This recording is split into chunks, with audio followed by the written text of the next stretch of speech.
Ready to go live. We're live. Hi, everybody. How you doing? Bruce is back. More fun and merriment. Thank you for popping in to see me today. This is the afternoon show, 1 hour before the close until 1 hour at aftermarket. See how the markets are going to react for us. Noticing that the Dow, since I've left you, had dropped a little bit, but is now recovering a bit. It's now only down 78 or so points, 79 points. It was down over 120 on. The S&P is down 3.8.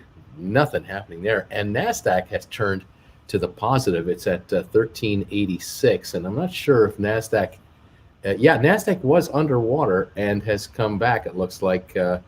Good to see. So there you go. A little bit of bouncing around, now down, Dow now down 84. So try to figure that out. The markets are jumping, but they're not off as bad as they were, and it doesn't look like we're into a major tailspin or anything like that. Not even close. Over at some of our favorite stocks, we've been keeping an eye, of course, on Gamestop, which we've been watching here for several weeks now. We're at 48.73. That is near the low of the day. 48.22, the low of the day. And volume is 10 million shares. I mean, it is dried right up. There is virtually no serious volume happening on GameStop. So on the one hand, you could say nothing good is happening, but nothing bad either. It's just a non-event right now at 48.72. Gore is holding GHVI, the company that's going to merge with Matterport. They're trading at 17.03, down 30 cents today. They're not giving up much ground. They were at one point today as low as 16.13, but they've bounced back. The stock just doesn't want to go back into that 15 range at this point. It was as high as $20 when the merger was announced, and that deal is going forward. Over at Virgin Group Acquisition Corp, VGAC, it is up today 22 cents. The morning low was $14 apparently, but it's picked up. It's only traded 3.6 million shares, and those in the know are going to wait around. Those of you who picked up this stock, they're going to do what you're doing. You got them, you're holding them, and now you're going to wait for this merger to go through with 23andMe. GameStop now 48.75. Again, about 50 cents off the low of the day. Nothing to get excited about. Will we have a sort of a last hour updrift, or will it just flatline or go lower? We'll watch that closely. AMC down 13 cents to 567 on 46 million shares. Very good volume, but it's come back from its low of the day at 547 in the last 2.5 hours. Just around 12:30 Eastern, it was as low as 547. And now here we are at 3 o'clock Eastern, and it is only down 13 cents on the day. So that is definitely picking up a bit of upper momentum there.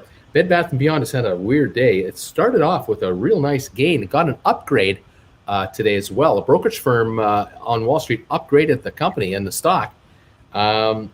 This morning it was as high as $30.95. Right now, $27.41. It's given it all back and more, down 161 on the day, but only 6.8 million shares traded. So even an upgrade could not hold the upper run on the stock. It had a nice start, but now it's given that up. We'll see if that stays that low for the rest of the day or not. And then BlackBerry, $12.45, down 65 cents. And it has had, unfortunately, a pop into the 14.30 range, 14.40 range early this week, only now to be back to 12.44. The new listing is out. That would be the dating app Bumble Incorporated. That stock was underwritten, I believe, at $43 a share, raising $2.2 billion. First trade on the open market looks to be around $76.80 or so. So those of you who couldn't get in on the IPO, almost 99.999% of you never had a shot at it at 43. It opened at 76. It's now trading at 71.32, and even the anyone who bought it right off the get-go is already down $7 a share. And this is a successful underwriting. It just bothers me to no end that Wall Street just says that this is good old-fashioned normal business, and it's all good. I don't know where it's all good. I don't know.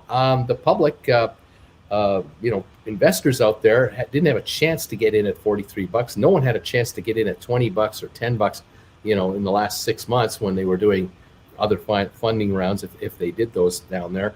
Now you can get in all you want. You buy all you want now. It's $71. Yeah, sure. It's a $14 billion valued company.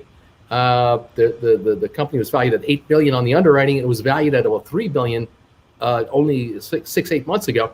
Yeah, you want to pay $14 billion? A company was worth $3 billion.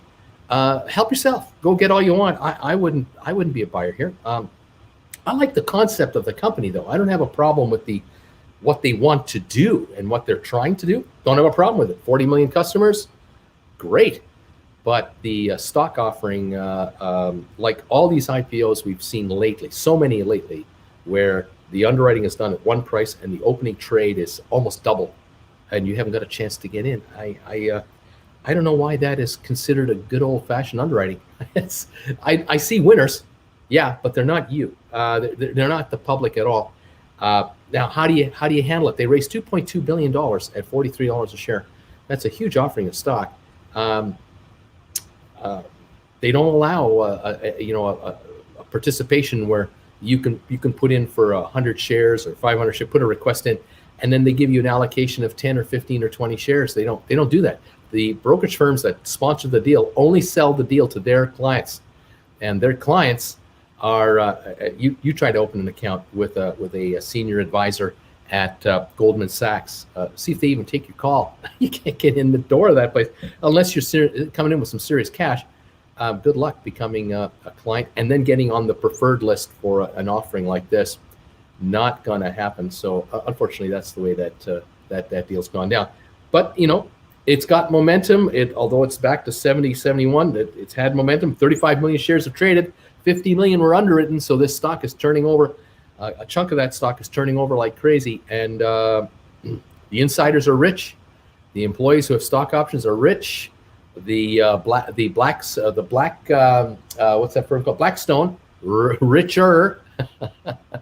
Brokers are happy. Wall Street bills will be paid. Skyscrapers will continue to collect rent, and it's all good. But for the small investor, you got to pay the price of admission, which is the highest price the stock is trading at. Good luck with that. Reached 79.60. So I guess somebody who bought it at 76.80 was able to get out at 79.60. They were able to get a $3 or not quite a $3 trade. But from then on, it's been downhill. And now we're down to 70.60 a share. So not a good day for retail investors in this stock. Not a chance. 122 DRO, $5 donation is the best advice for long-term investors to put in as much money into ETFs and index funds and hold until retirement. Well, it's good advice if you've got what kind of a time frame you have. If you're younger, if you're at retirement age, then you want to be generating income, and dividend income is a good way to go. So a high dividend yield ETF or mutual fund or specific company shares. If you have $100,000 to invest or $400,000 to invest, and you can put that into 5 or 7 or 8 companies that pay a good dividend yield. Then you're bringing in dividend income from several sources. That's one way to look at it.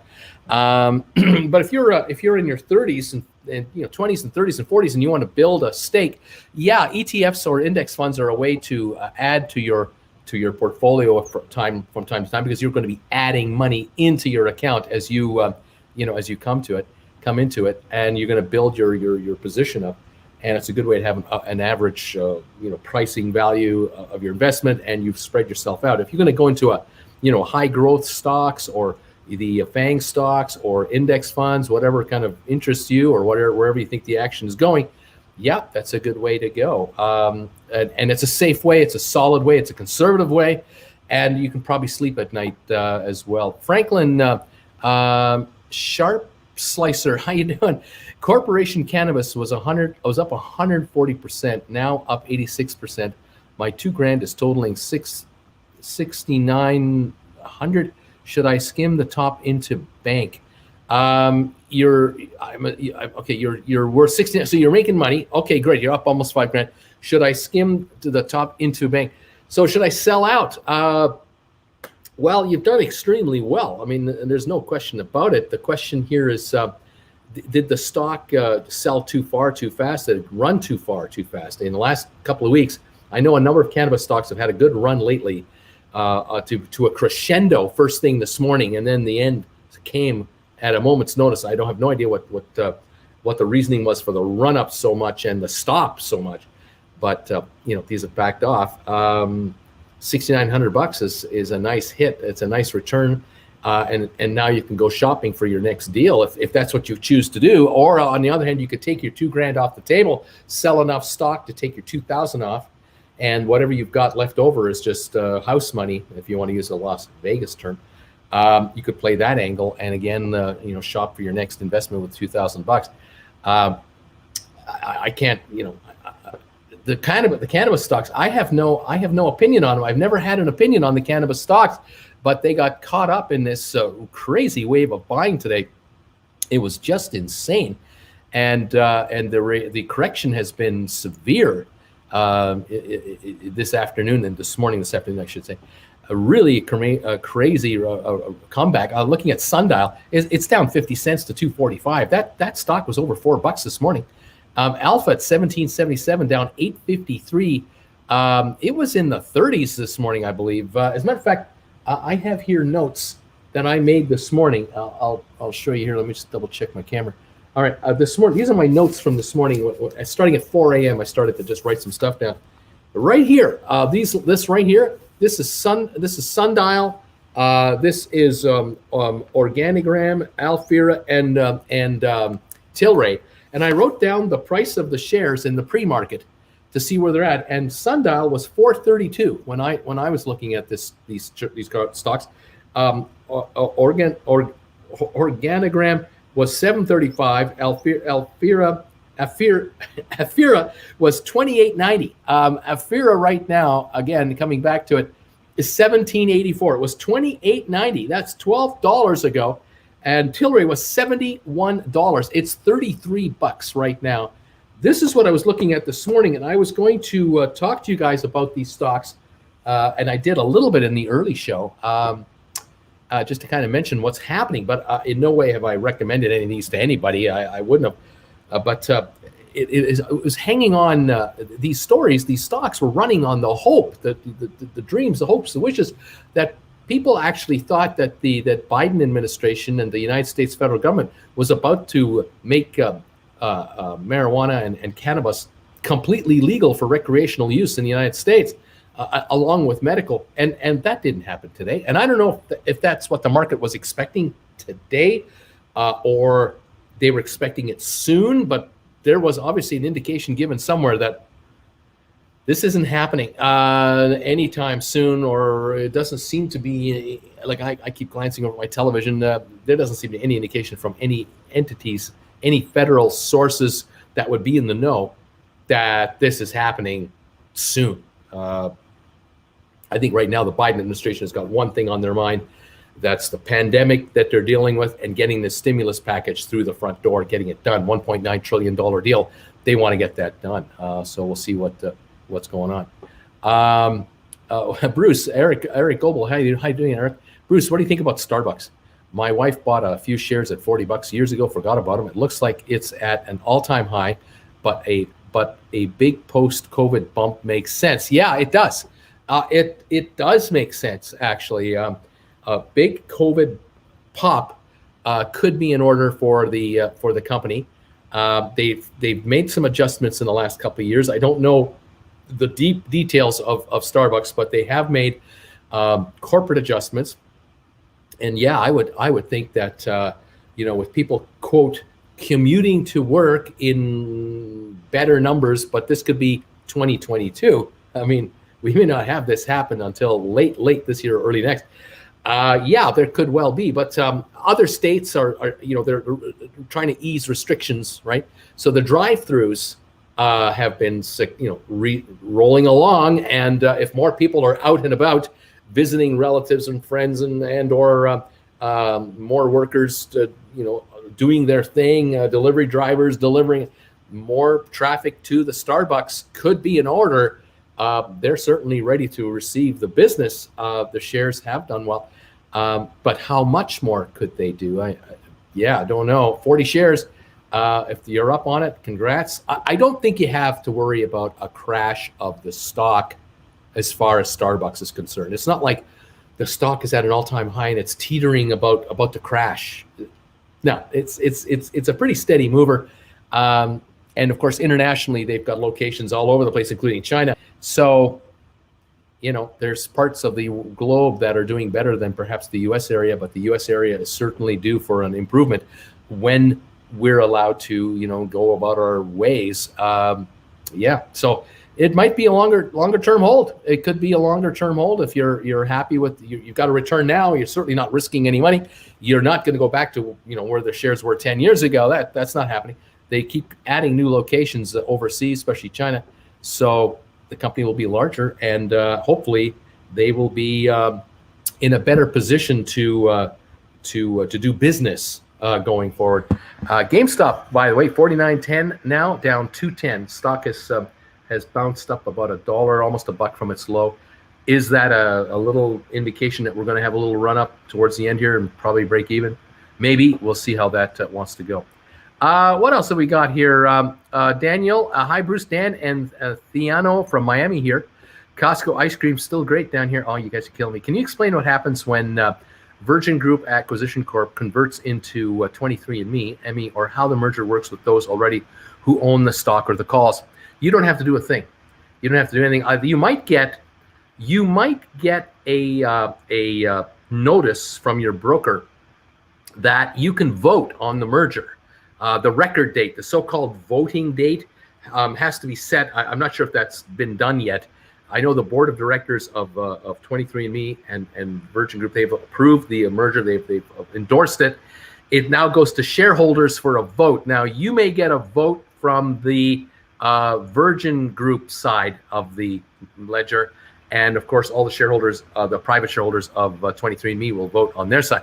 I can tell you this vote's going through. There will be no opposition, virtually no opposition to saying, no, we're not going to want a merger. We don't want to merge and become a $3 billion company. No, it's going to happen.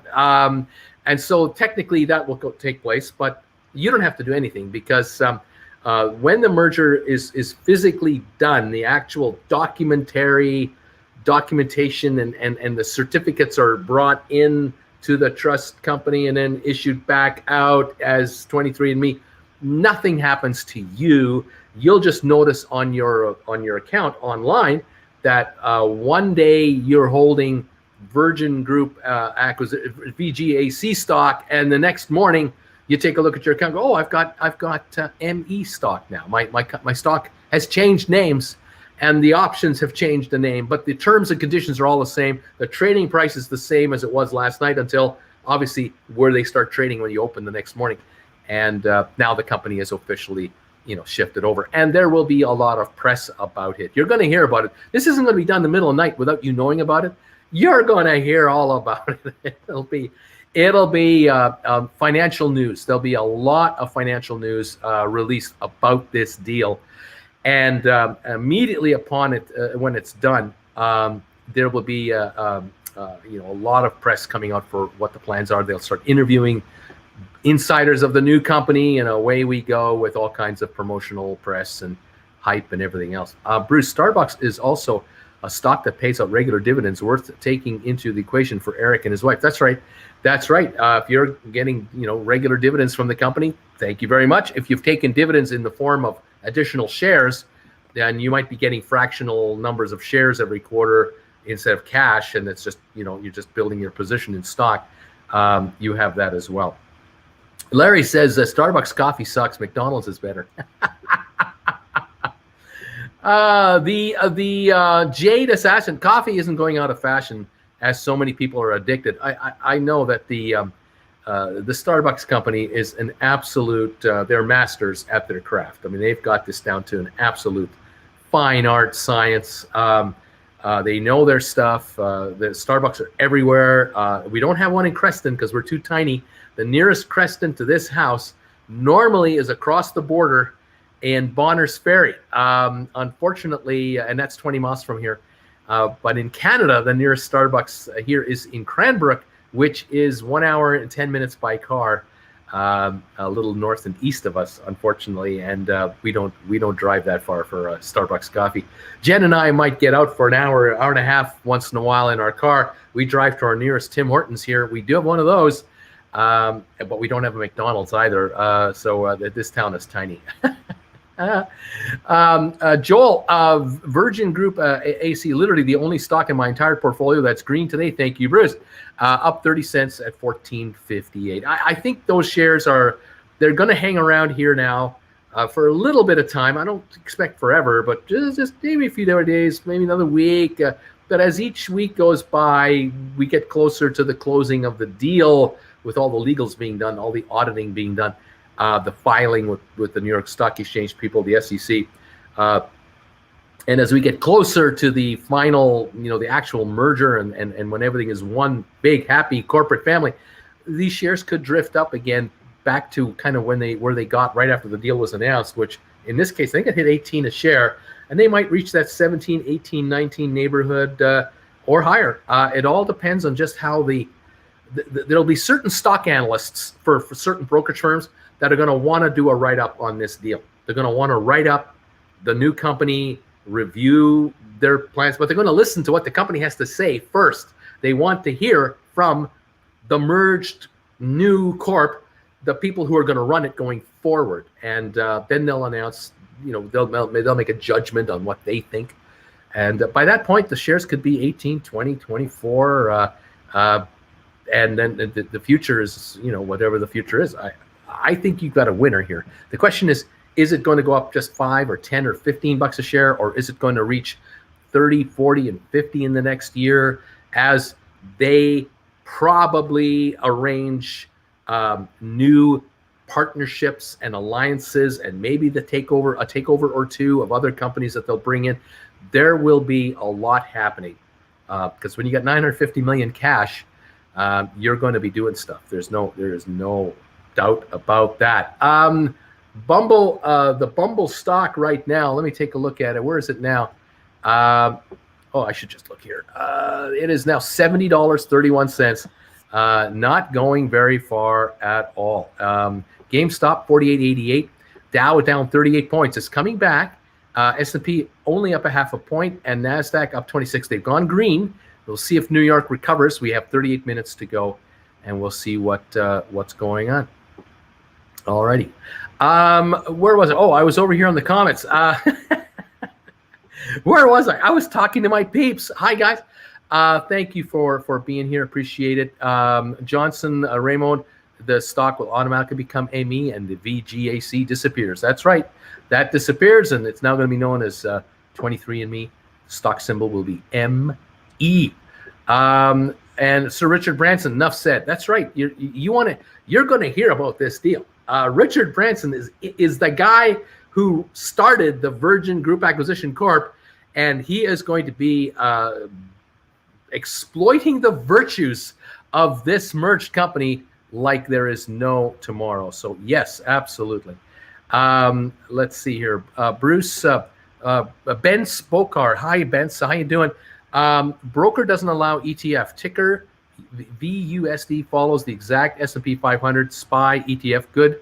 So, or should I go with something solid like Google long-term, but $100 a month? Well, you can always buy Google at $100 a month, of course. If they don't allow you to buy the ETF, but you can buy the SPY, the SPY, then you could go that way. Again, you buy the S&P 500, that's a totally different investment than buying just the Alphabet stock or Google stock. It's different. I mean, one's just one company, one is the whole index. And so you have to decide for yourself what kind of exposure do you want. But with $100 a month going in, if the Google shares fluctuate 5% over a typical month, and one month you're in at a little higher level, the next month you put 100 in at a bit of lower level, the next month somewhere in the middle, you'll have an average pricing of the stock. Hopefully, as the months and years go by, the shares will lift in value and you're still buying up, bit by bit by bit. The shares that you bought at the beginning, in the first 6 months were down here, and the shares you bought for the next 6 months are kind of in here, and the shares you're buying now are at higher levels, but you're up, and the company keeps growing and growing and growing. What the heck is wrong with any of that? Nothing really. Matt, if you had $1,000 today, where would you put it? Also, have you seen the Deutschland 83 to 689 series on Hulu? If you like Berlin and Stasi history, you're going to love this. I have not seen that. That will be something I'll check out someday. But I don't have Hulu, actually. I don't have Hulu because I'm in Canada. I can't get it. Someday I'll be able to get it through another service up here, not to worry. But if I had $1,000 today, well, I'm 65. So, I could gamble right now. Of course, anyone can gamble anytime you want on the stock market for a fast buck, but it's gambling, not investing. Am I looking to invest now for a 25-year hold until I'm age 90? That really should not be my focus right now at this age. I mean, anyone out there 65 should not be looking to buy a stock for, 25-year payoff. You got to be looking for an investment, whether it's a stock or a mutual fund or an ETF or GICs, guaranteed investment certificates, whatever you're getting should be an income generator for you, something that's paying you to hold it. That's where you might be interested in getting something like a high-yielding ETF or mutual fund, or bank mutual funds or places where dividends are expected to keep growing as the economy continues to move along. There's of course the angles that you can play where, well, what sectors are going to recover more as soon as the COVID and the whole disease thing blows over to a great degree. Once the economy comes back, where should I really be? You don't want to be in a bunch of investments where they've been so badly damaged because of the downturn that, like cruise shares, that they will never make the kind of money per share that they used to make per share because they have fewer ships. They're going to be operating on fewer capacity numbers, and there's no way they can triple their prices because people just will go elsewhere. So what do? Do you buy hotel stocks? Well, a lot of hotel chains have borrowed money to stay alive because of the lower revenues. Do you buy airlines? I don't think so. These guys are in debt, and their net margins are not going to be very good. So what do? Do you just go where the success has been? Do you invest where the investments have done the best? FANG stocks are a classification. The NASDAQ. Look at the NASDAQ winners. But as a senior, you've got to ask yourself, I want growth, but not really. I want dividends. I want income. So with $1,000, unfortunately, even if I could get a 6% yield on $1,000, I'm making $60 a year, $5 a month. Change my life? Not really. That's why retirees, who've built up a nest egg for years and years and years and years, hopefully their homes have appreciated over the years and years and years, and they sell their homes and downsize into maybe an apartment, or they downsize and now live in a retirement center, and they want to live off of their income to pay for the retirement center's fees. Hopefully the house and all their assets are worth over $1 million. They're generating 4, 5, 6% revenue, 40, 50, 60,000 a year income coming in to go towards cost of living, plus their pensions and whatever else, Social Security and all that. That's what seniors are faced with. And unfortunately, there are seniors out there who are not as healthy as I've been. I've been a very lucky man. I'm very healthy. I don't take any medications. Thank God. I haven't had, major operations, but there are seniors my age and older that are very ill, who've had a tough time and are paying an unbelievable amount of money in medical expenses. And it just eats away at their savings, doesn't it? So it's pretty tough. So $1,000. Look, I would say, hey, someone sends me $1,000. For me, it'll go towards bills. It's certainly not going into the market because, first of all, I'm on this channel talking about the market, and I'm not going to be an investor at the same time. But if I were 25 years old, 35 years old, and I got $1,000 bonus from my boss or something like that, or I won a bingo for $1,000, and I actually cleared a grant, I would add it to my portfolio, and if I love Apple, I'll buy Apple. If I love GameStop, I'm a gamer and I'll buy GameStop, and I'll just put that away and wait for a year or two, and see if that 1,000 turns into 2,000 or 3,000 or 4,000 or whatever, and say thank you. But even then, I'm not done investing, am I? Because if I'm 25, 30, and in 5 years I'm 34, 35, and I've done all right, great, but I still have to keep growing because I'm 35 and I've got to keep growing until I'm 60, 65, until I retire. Michael, Bruce, what are your thoughts on investing in a total market index fund versus cryptocurrencies as a long-term investment? Are cryptos another bubble? Cryptos, to me, I would avoid them. That's to me. I cannot think of putting serious money into them because they've gone up so much in some cases. They're so volatile in other cases. There's no way. I would be looking at maybe an index fund, or I would be buying a mutual fund or an ETF or a SPDR in certain sectors that I like or that I follow. So if I'm a young guy, 30 years old, I'm in the IT department. I know from where I sit now in the IT department which companies are on a roll and which ones aren't, because I know the up and comers. I have more knowledge on the IT market than most people out there, except other IT professionals. And so I might have a list of companies that I really like. I might just buy into those companies directly, or I might buy into a mutual fund or an ETF that it has a specialty investment only in IT systems, security systems, software development companies, that kind of thing. The cloud, of course. There's a lot of companies in that region as well, and some are bigger than others. That might be, where I would head. There's a couple of Tim Hortons stores in New York State on the thruway, rest stops through the Canada. Not surprising. That doesn't shock me. That is smart business by Timmy's. AB, Burger King, Carol stock, TAST is 650, and analysts are all saying buy it. Notice that Burger King is taking a crack at the Asian market again and succeeding. I think at one time Burger King owned Tim Hortons, and I think they spun it off as well. They've gone through some changes. I think I'm trying to remember if Burger King is actually owned and controlled by a Brazilian investment company of some kind.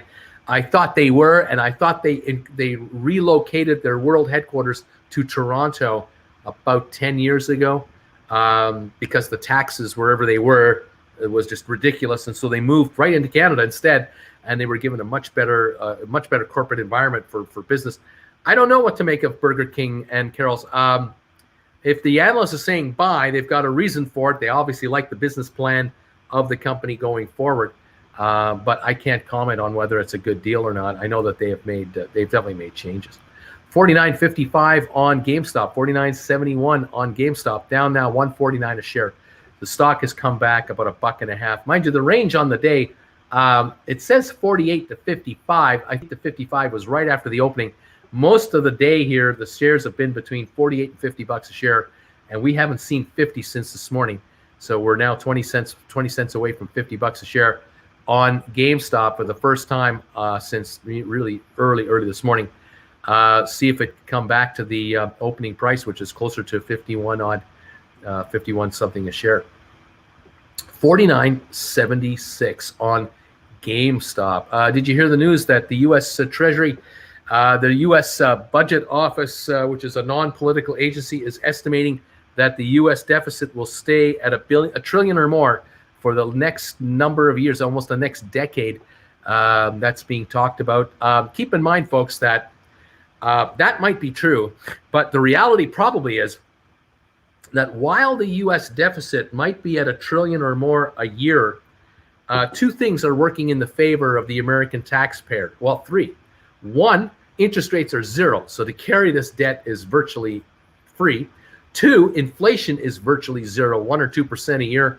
It's not a factor. But even if there is inflation, that's a positive for the American government and American taxpayer, because if inflation goes up to 4 or 5%, you have to pay back the $1 trillion deficits that you made 10 years ago with today's dollars. And so inflation will rise, prices will rise, incomes will rise, cost your living, standard of living won't get any better. You're just going to be handling more money. But the more money sloshing around pays off the debts that were issued when inflation was at nothing.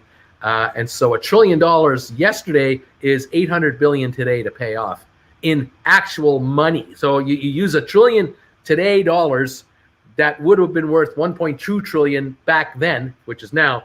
And so the debt gets cheaper to finance and carry out, and there's no interest charges of any significance. Third thing, people talk about, the economy is going to be hobbled by this. Bunk. The U.S. GDP, the total value of the economy of the United States, keeps getting bigger, keeps growing larger. And so 10 years from now, the GDP of the United States may be 30% larger than it is now. And if you're carrying $1 trillion deficit, that's a smaller percentage of your GDP, and it's easier to handle. There was a time, I remember, when the debt hit $100 billion a year. Panic in the markets, panic with economists, panic on the news stations. $100 billion deficit. How are our children ever going to pay it? Oh, give me a break. Not a problem. $50.57 on GameStop. It has broken the 50 barrier. It's only 60 cents below the close and looks like it's coming on. So no sell-off coming into this market towards the end of the day with 24 minutes to go. It looks like GameStop might try to take a run at a break even here or higher. We'll see. We'll watch it, see what's going on. Let's go. Someone's asking me, Ballard Power did a $350 million stock deal yesterday, dropped like a rock. Will it recover? Don't know. Let's see. Mesmerized, thank you for the donation. Just wanted to say thank you, Bruce, for all your insight. Having watched GameStop stall out at 50 this week, you do think GameStop is setting up for another run. At this point, I don't think anyone knows what will happen. I don't think it's setting up for like a mega run. Like, I don't see GameStop going to 500 a share in a week and a half anytime this week, next month. I don't see that. What I see is a stock that seems to have run out of gas on the sell side. It is people who have the stock are holding the stock pretty well. To trade today 10 million shares, when yesterday we did 30-something million, and a week or two ago we were doing 200 million shares a day. We're trading 10 million right now. So the people who need to get out, they got out. The people who needed to buy it to cover shorts, they bought it. And money was won and lost all over the place, everywhere. The stock now $50.86, down 33. So now going forward, we really have to pay attention to the corporate story of GameStop. That really is what has to be where the attention has to be. Unfortunately for GameStop, and maybe fortunately, but unfortunately, the folks over at the television here at CNBC, they keep finding a stock that has a bad day, and they call that a GameStop syndrome. They've now, it's kind of like a tissue paper. This is now Kleenex. No matter who makes it, no matter who produces this stuff, this is called Kleenex. But these are tissue papers, but they're called Kleenex. And right now, GameStop has been given a handle for anything that's bad with the market. And retail investors who get into a stock and then see it fall off, they're being told that they're in the GameStop syndrome or the Reddit activity that's been going on. And that's what these guys are doing. And, they've coined a phrase, they've coined a term, and they're going to town with it. And they're going to keep going to town with it until it's old-fashioned. In the meantime, GameStop, $51.88, now up 67 cents. So it's gone up $3. The company will continue to do what it does, and they will continue to evolve away from brick and mortar. And that is an unstoppable force, and it will happen. There's no way they have all the money they need to do it, all the cash flow they need to do it. The savings they're going to have by dropping the leases will be the cash flow they use to convert over to a brick and mortar machine.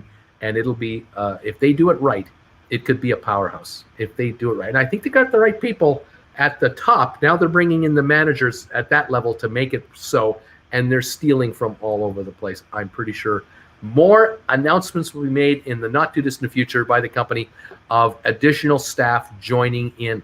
But Right now, you got to tolerate the slow volume. You've got to tolerate the handle. You got to tolerate the attacks on Reddit people and the attacks on retail investors. That's just the way it is. All right. There are so-called federal probes into possible manipulation of GameStop shares. Yeah, I know of some manipulation that took place regarding GameStop shares. I think you guys do too. It was called when brokerage firms wouldn't let customers buy the stock. I think that's one form of manipulation that maybe those federal people could look into that. There are minimum 30 lawsuits that have been filed against Robinhood for the GameStop debacle and all the other stocks that they restricted from trading as well. 30 lawsuits have been filed against Robinhood. These guys need to raise hundreds of millions of dollars, not for their business, for their legal team.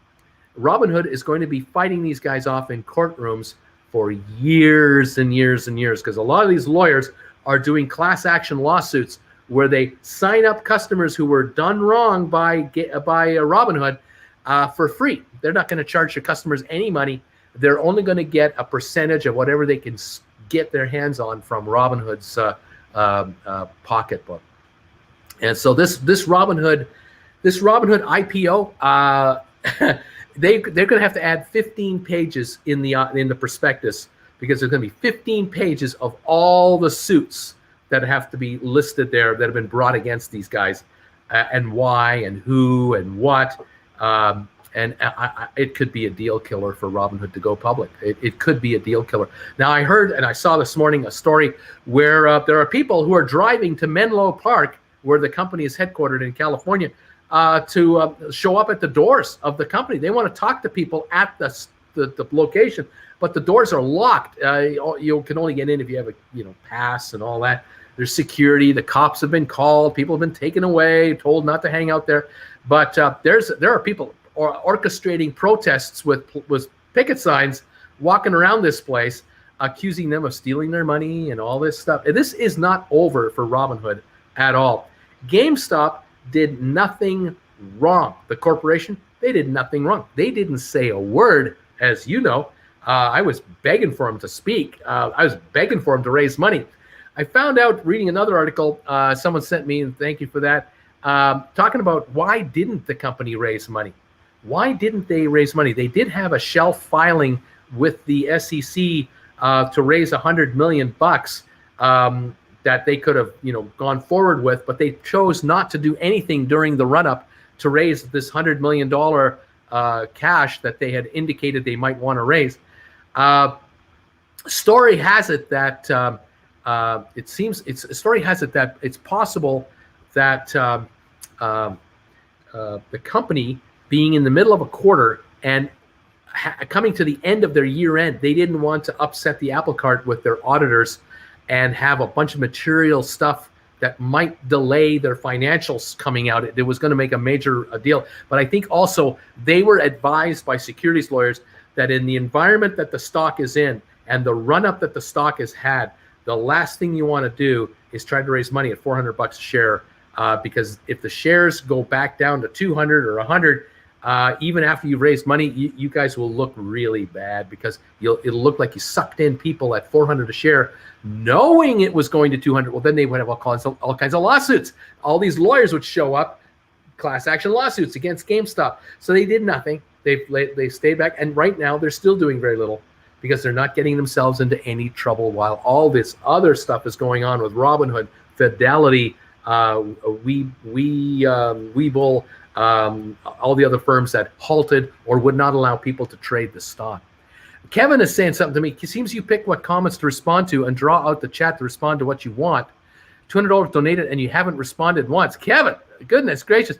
I apologize. I'm doing the best I can with these zillions of comments. What is your question? Talk to me. You can also send me a private email, and I'll be happy to try to answer you there, because my email is down below in the description of these chats. AB saying, BK just got a new COO with 14 years at Starbucks. Burger King just got a new CEO. I gotta say, Kevin, talk to me. What is it you need to know?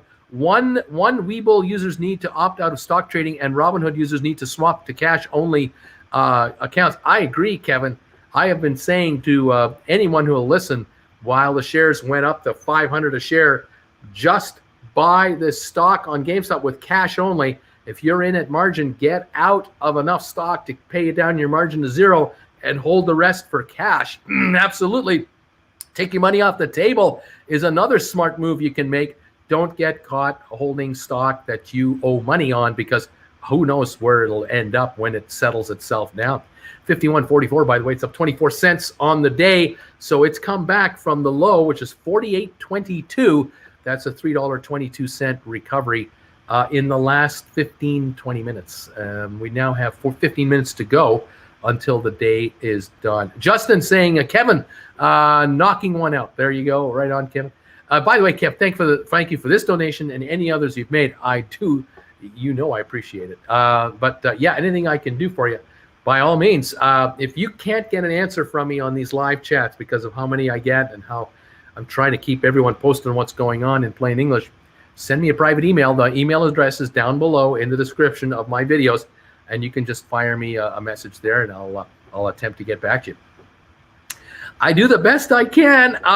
Joshua, if I buy 100 shares and sell 2 lots of 50 in the same day, is that considered 2-day trades? Well, I guess a trade is a trade. I mean, if you buy, that's a trade. If you sell, that's a trade. So if you buy 100 and then sell 50 and then sell another 50, you've done 3 transactions, but in effect, you've completed a purchase and a sell, but the sell was done in 2 parts. The authorities don't care. Brokerage firms don't care. That is not a pattern of day trading or manipulation. That is normal course of business trading. I would not be afraid to buy and sell when you see fit that it's time to do so. Do not let the tax man scare you either. Oh, if I sell, I'll have a tax bill. Just take your money. Don't worry about that either. Do your business and don't worry about it. Bruce, will do. The email is in the PayPal. Email. Thank you, Kevin. Thank you, buddy. I'll look for that. No worries. Fantastic. All right. Let's see. What else have we got here? I bought GameStop at 210, 140.90. I'm holding long term.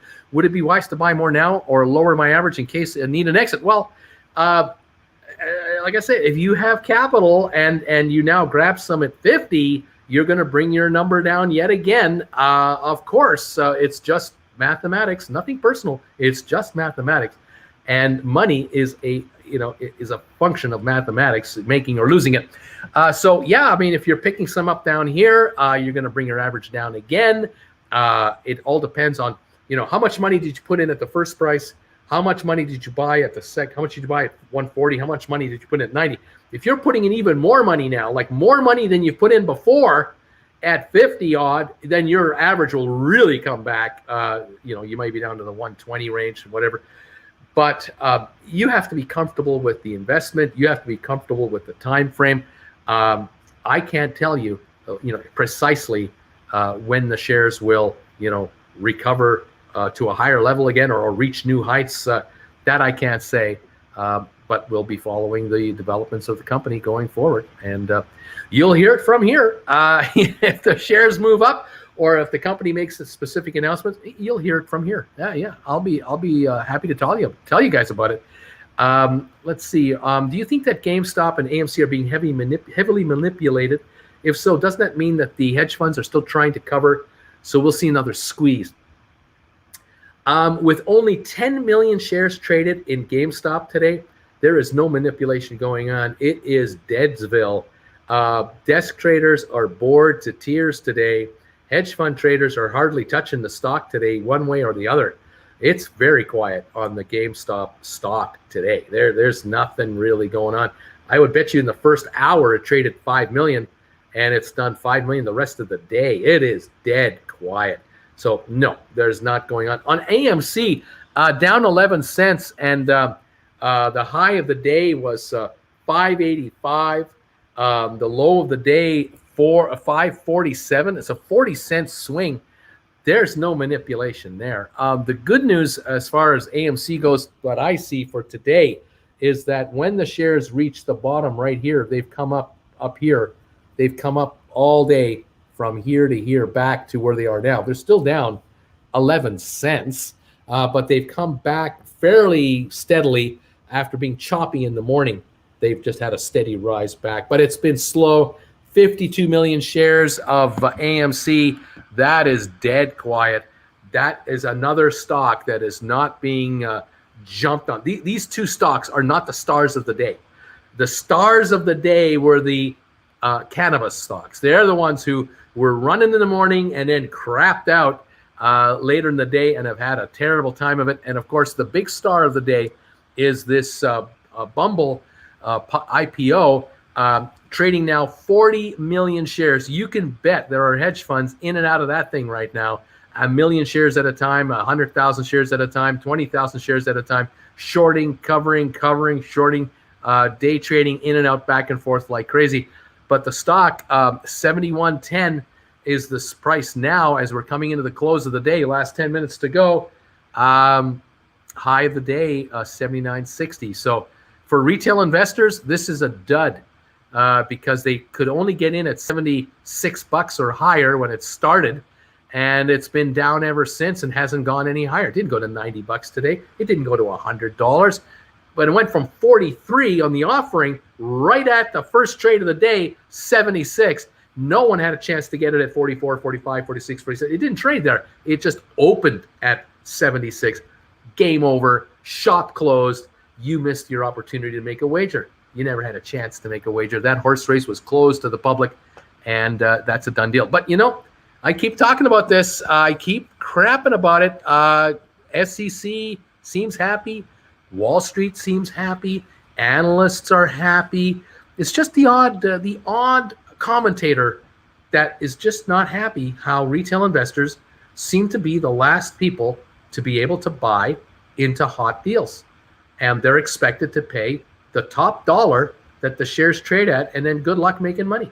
I mean, if this thing goes to 100 or goes to 85, you're going to make $15 a share, and the risk you're taking is it could go back to 46, where it came from. If in 4 or 5 days from now things calm down, and the hype is over, the hype machine is done, all the bankers are now counting their money, the insiders are going back to work the company. Where is the next wave of buying coming from to buy Bumble? There is no next wave. Why should there be a next wave of buying? It's not like this company is going to make an announcement in 3 weeks saying, we just had the best quarter of all time. We just made $500 million. That's not going to happen. They're not going to do that. They're losing money. They're going to continue to post losses until they figure out what to do with this $2.2 billion they just brought in. They'll bring some interest income in. Yeah, they'll put the money in the bank. They'll get 1%, 2% interest. So what? The stock is not going to $150 a share anytime soon. I don't think so. Retail investors do not have a chance to make money on Bumble at these prices. They don't have a legitimate shot. They have a 10% chance to actually make some money. But you might have to hold for a year or two to let everything consolidate. But in the meantime, you might see it go back to 55 before it goes to 100 or 150 down the road. But it might be at 55 next week. If you got it at 43, you could be selling half of it right now and get all your money off the table, and then what you're holding is free. You could be doing that, but you can't do that. You didn't get it at 43. You never were going to get it at 43.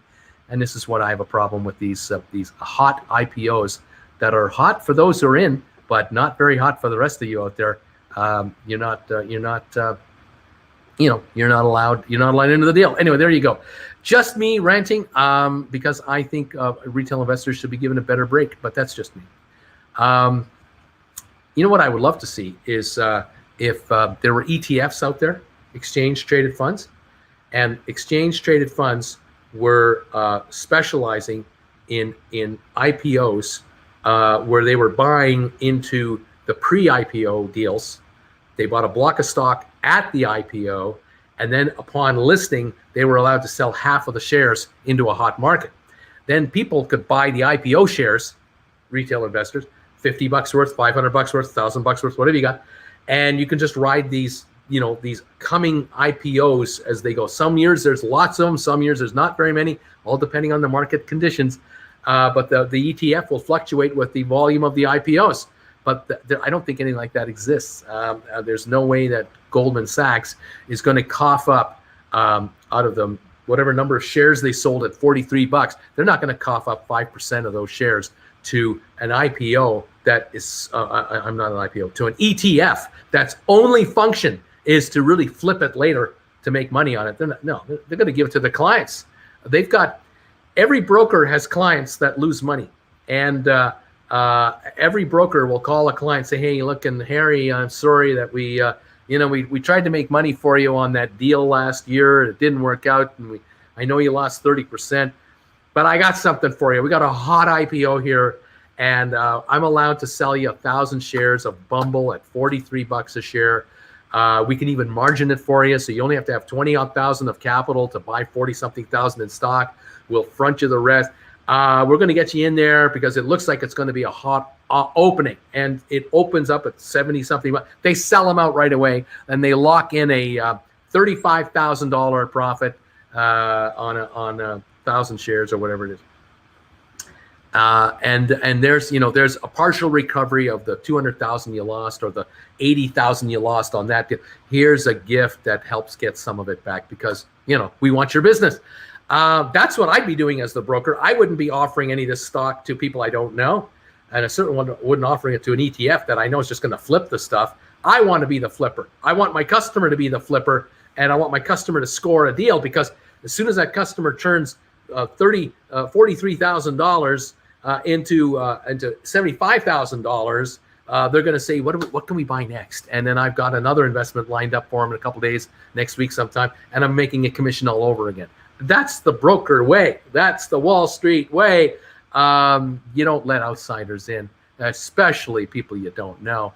And if you don't have time to talk to a retail investor with less than $10,000 or less than $50,000 or whatever the size of the account is to walk in your front door, you come knocking on the door of Goldman Sachs and says, hey, I want to buy 100 shares of this hot stock Bumble. They're going to go, have you got an account here? No. I'm sorry, we can't help you. Get lost. Forget about it. You want to open an account? How much money you got? Oh, I got $4,500. I want to buy 100 shares of Bumble. Oh, I'm sorry, sir. Those are reserved for our larger clients that have been here for 5 years. You have to be here for 5 years before you can even be getting a call on stuff like this. The doors are closed. It's as simple as that. The doors are closed. Anyway, that is the reality, and that's why hot IPOs. That's how they operate, and that's quite all right when it comes to regulators. It's quite all right. I personally believe that time is the catalyst for a squeeze for GameStop. I still believe it, says Patrick. Today indicated that nobody's selling at all. Hedge funds need to start covering before good news starts coming in for GameStop. Coming back to GameStop at the end of the day, it's right now $50.77. We've got 3 minutes to go. There are still 26 odd million or 22 million shares shorted. 50 million or so were bought back. So there's only 20 odd million left, and there's still only a 50 million share float. And most of that stock is held by long-term investors. So I don't know where they're going to get it from, but they're not running after it today because they're not being pushed into buying it today. The Bumble stock was just a chart was just put up there on CNBC. Coming in out of the last 2 minutes of the day, 1:54 to go. GameStop, $50.82, down 38 cents on the day. So we had a nice little run up about half an hour ago, and then it kind of drifted along at the break-even line, and that's where it is right now. The Virgin Acquisition Group is up 45 cents to $14.74. The Gore's holding 6. The GHVI is up 16.66, down 67 cents. The folks at AMC are down 13 cents. Bed Bath & Beyond down $1.45 at the low of the day. It looks like it's going to stay there. And BlackBerry is near the low of the day at $12.48, down 62 cents. Bumble, $70.07. It'll be interesting to see if the brokers want to hold the $70 level. Will the underwriters put in bids at $70.01, $70.02, and not let the stock drop under 70 to get a print under 70? We'll see how that goes. The markets themselves over here on on the Dow down 10 points. That is a big recovery from its loss. S&P up 6 now, NASDAQ up 47. So the big markets have had a recovery and are holding on to all the gains they've made in the last week or so. GameStop right now, $50.95 or so. Looks like it is just up maybe 15 cents coming into the bell here, 50.94, 50.87. I'm not sure which quote is correct, but that's what I'm looking at here. Generally unchanged is what I'm going to say is GameStop, 50.99. It is done, and the early indication for a close is 50.90. We'll wait 15, 20 minutes, 30 minutes. We'll get the final adjusted numbers from the New York Stock Exchange. We are now done for the day, and the Dow looks like it's down only 6.9 points on the day. Now I see it down only 2. The final numbers are being adjusted, and we always have a few minutes after the close where final trades are recorded and allocated, figured out. But for the most part, let's just say GameStop did not change today in price. And we can say that for 2 days in a row, GameStop really has not changed at all in price. It's been for 2 days in this neighborhood now, not going anywhere. The high in the last 2 days was in the low 60s, but going back on the 5th and the 6th and the 7th and the 8th of the month, they were obviously in that 65 to 80 range, but they've now been in this $48, $55 neighborhood with no deterioration really being shown by the shares of GameStop. All right, that's what I'm seeing. Looking here at the Dow now, still showing a loss of 6.9. S&P up 6, NASDAQ up 53. So there you go. That's what we've got. It's closing time, they say, and 12 million volume. That's telling me that there are no hedge funds trying to offload stock thinking it's going to $20. If they thought it was going to $20, they would have hit this bid. They would have hit this market all day long. They would never have let it recover towards the end of the day. They would have kept pressure on the downside and kept shorting, but they stopped shorting. Thank you, John, for your donation on PayPal. I just saw that pop up here. I appreciate it. Thank you very much for that. So, guys, I think what we have here is definitely a lack of selling coming in here, where the markets are definitely slowing down on activity. We're not getting in a wave and waves of selling. The buyers are nibbling at it here and there, but anybody who wants any kind of a decent amount of stock, I think they can pop that thing $5-10 a share without any issue. By the way, we're at 49,968 subscribers. We're only 32 away from 50,000 subscribers. Thank you, all of you, getting me this close. We've added some all day today. They've been kind of trickling in. If you're a fan of the channel, please consider becoming a subscriber. Hit the bell notification icon. You'll be alerted every time I go live, anytime I do a video, and you'll be on top of the latest news that I'll bring your way. Again, thank you, those of you who are already subscribers, and welcome newbies. Fantastic. Love this. All right. Where are we at now? On the GameStop, we're still showing at 50.90. 51 over here on Market Watch, 50.90 over here on the Yahoo app. They're still sorting out the final trades for the shares for the day. All right. There it is.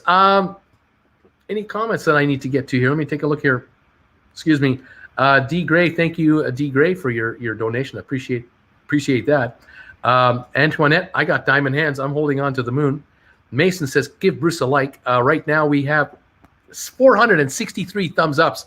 Thank you for that. There are 1,500 of you here. If 1,100 of you could please consider putting a thumbs up on this show, hit that button right now, and let's pop that up there and let YouTube know that we're following the markets. We exist.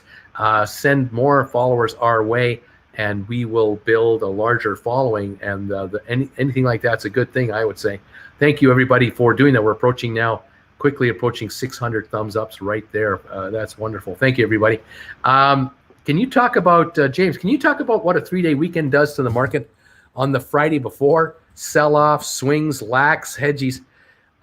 Traditionally, a long weekend means that the Friday before is usually a slower day.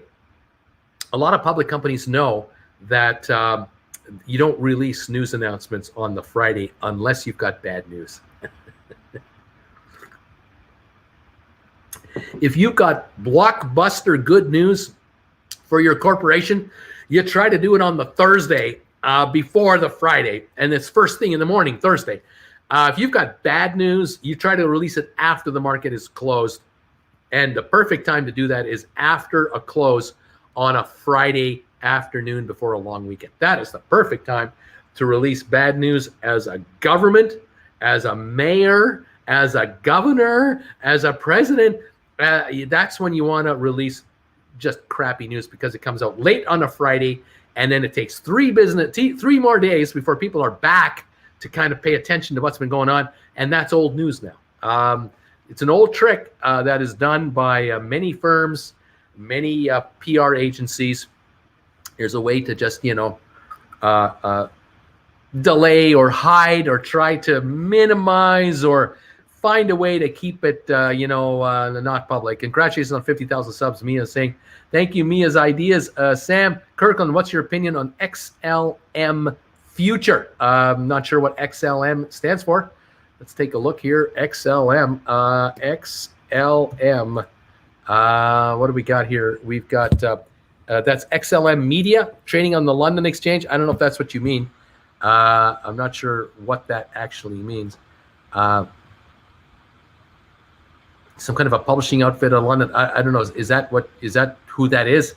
I'm not sure what XLM Future stands for. Is this the company's future, or is this some kind of a something else? I'm not sure what this means. Thank you, everybody. I don't think we're at 50,000. Where are we at? How many subs have we got now? 49,000. What is it? 400. I have 49,968. Unless there's been a push while I've been yapping away here, which can happen. There are times where I'll talk.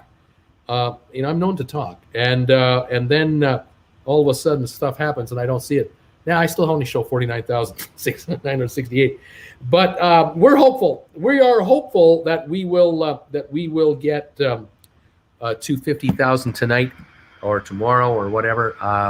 The day will come. We are excited, and let's see what happens. 50,000 on your homepage. It says someone saying, "Have you heard of Northern Star Acquisition Corp? STIC? They're merging with BarkBox, a 1.6 billion value with 454 million cash, expanding from a subscription box to more pet items. Good SPAC? Question mark." Northern Star Acquisition. For some reason, that sounds familiar for one reason or another, but I can't put a finger on that one. STIC. Let me punch that in. STIC. There it is right there. It's $14.85 a share on the aftermarket, and it's been $11.50 to $19.54 since it's been out there. BarkBox has more than 1 million subscribers. Now it's going public via a SPAC. So there you go. There's a company going public via a SPAC. BarkBox, very good. I don't know. That was released on December 17th. And I don't know. This innovative e-commerce platform will turn into your dog's favorite company and your next big winner. February the 8th, an article came out about the deal. BarkBox's secret sauce is the data. A longtime readers know about Rudy, says this article. My childhood family dog, a 30-pound, too cute for this world, eats everything in sight pug. But I'm not sure. I don't want to read this whole article on the air. I'm just looking at this. I didn't see anything specific about this deal, but I can't give an opinion on it. There's virtually nothing being said here, so I don't know. Volume today was not even 1 million shares, 971,000 shares, and so it could well be a good deal. But and let's hope it is for all SPACs. I hope all SPACs work out. But I have no idea about the that particular deal. I find it interesting that there are more Chewies out there. Chewy that I know of because of Ryan Cohen with GameStop. There are others, and so this is a big business. This pet business is huge, but the gaming business is bigger, and it's global as of course our pets, but gaming business is a massive dollar intensive business. Hey, each company has a specialty, and they do what they do, and we'll see what gives. There you go. What do you think about the overall market, Pavel? Do you agree with Kramer that it's getting a bit frothy? I've been saying this for a while. Is the market frothy? Oh, I think so. We'll see. We just saw breaking news. Disney is up 2% in a surprise profit release, up $3 a share to $194.09. Perfect time to get out. I don't believe in this stock at these prices. I have a real tough time being a buyer of Disney. There are 1.8 billion shares in existence. There's 1.8 billion public float. There's no shorting issue, so there's not going to be a short squeeze on Disney. But my goodness, they've got. I just don't see huge mega dollars being made until those parks open up, and I don't see the parks being back to any kind of performance until next year, simply because they're going to be under a capacity restrictions before they can open up again. And so I'm a little weary of the pricing of Disney. It's up there, 190 something. I mean, wow. Mr. T, congrats on 50,000 subs, Brucey. On a separate note, are you aware of any decent industrial cleaners that can get blood off a fender? Thanks, buddy. I can't help you there. Whatever I've been using for my personal needs, I have to keep secret because I never had any blood on my fender. So I don't know. Thank you for the donation. I appreciate it. Oh man, Disney. Yeah, I'm really not so sure about Disney. I know that Disney has a lot of subscribers to their new service. Not as many as Netflix, but they have a lot. They've been offering them at a cheap price to kind of get people into it. It'll be interesting to see how many people will be into Disney, the online service, once they raise their prices and try to compete with the pricing over at Netflix. There might be a drop-off or two. I don't know. AB, is it a bad investment strategy to just follow Wall Street Journal, and when you see some rock star CEO took the helm at company X, throw 50 or 100 bucks in and wait and see? Yeah. Well, from time to time, there'll be a company that'll be publicly traded, and they'll attract a talented person to run the company. It's not uncommon where, a once mighty company has fallen on hard times, and they bring an outsider in to shake it up. And the street will give it some momentum, but after a quarter or two, you better be delivering on the bottom line. And if you're inheriting a sick company, you might need to make dramatic moves that the board of directors may or may not be willing to make. You find out as a CEO when you come in, within about 6 months, how much support you really have to do what you've got to do. And the street will be, half the street will be with you. The other half of the street will be criticizing everything you do. The shareholders are caught in the middle going, what's going to happen here? You get winning moves like this, and you get losing moves like this. And I guess it's the same in football and other team sports. You bring in a big name, talented player, and it just doesn't work out. And other times it does work out, right? Or a team brings in the top quality general manager, brings in a new coach and a new philosophy, and things go great, or things continually don't go great. Ask the Detroit Lions for all the troubles they've had. Ask the New England Patriots.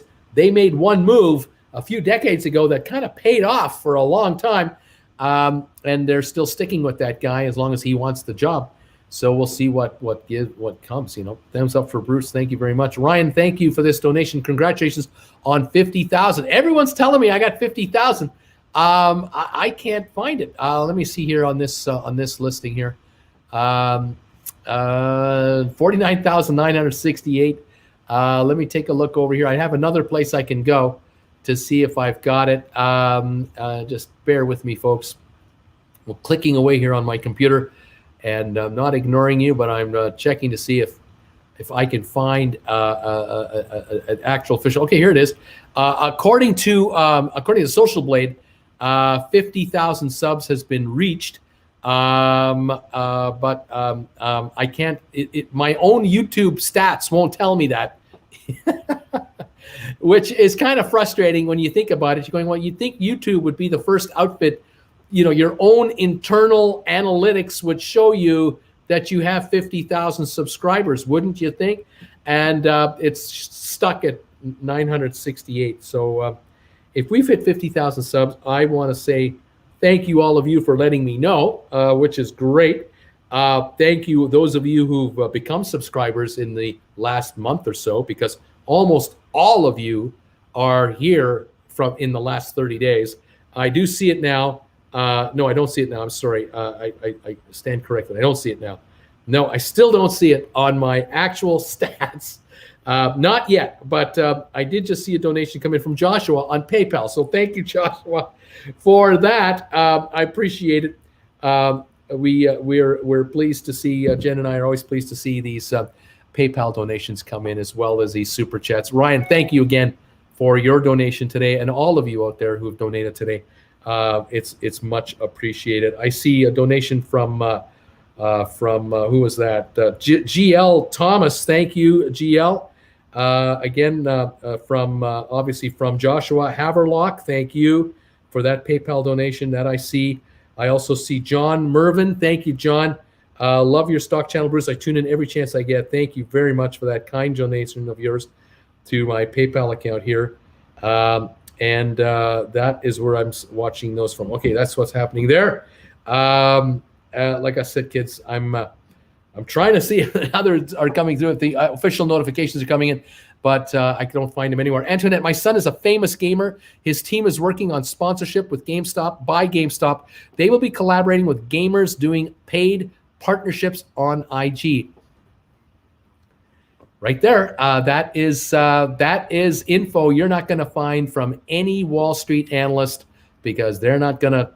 They just don't follow this kind of news. So this is beautiful. Thank you, Antoinette, for that info for all of us here. Hi, Kay. If GameStop holders continue to hold without a major catalyst, the percentage of short slowly cover is all that we can expect is a slow rise in price the coming weeks. What I expect you to see happening eventually is the kind of announcement that this is right here.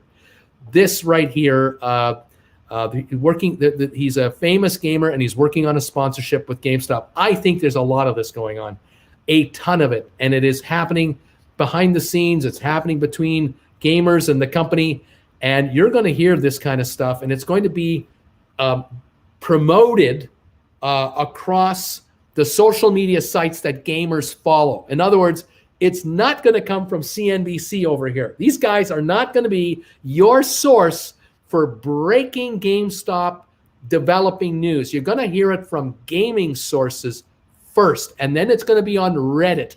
It's going to be on Wall Street Bets. It's going to be here at this guy's channel, at other YouTube channels. Gamer channels will announce it as well, and then it'll percolate out to the street.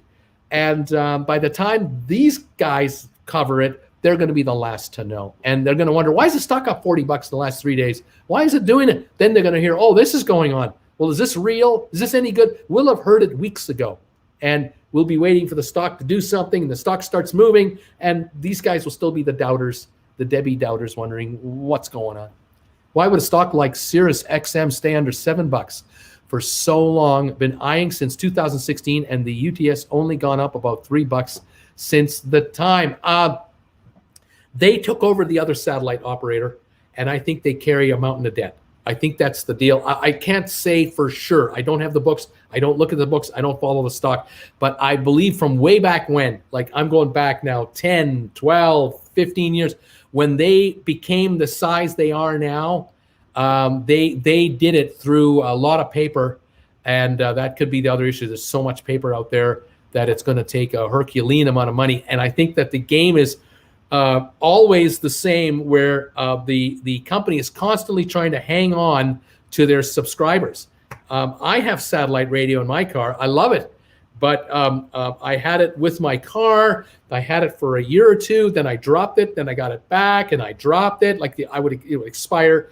They would try to get me to sign up for stupid money, and I would say no. I'd wait 6 months, then I'd come back as a new sign up, and I'd get the super deal. And I think this is the issue with these guys. That might be why the stock really can't gain legs. I'm just guessing though. I could be wrong.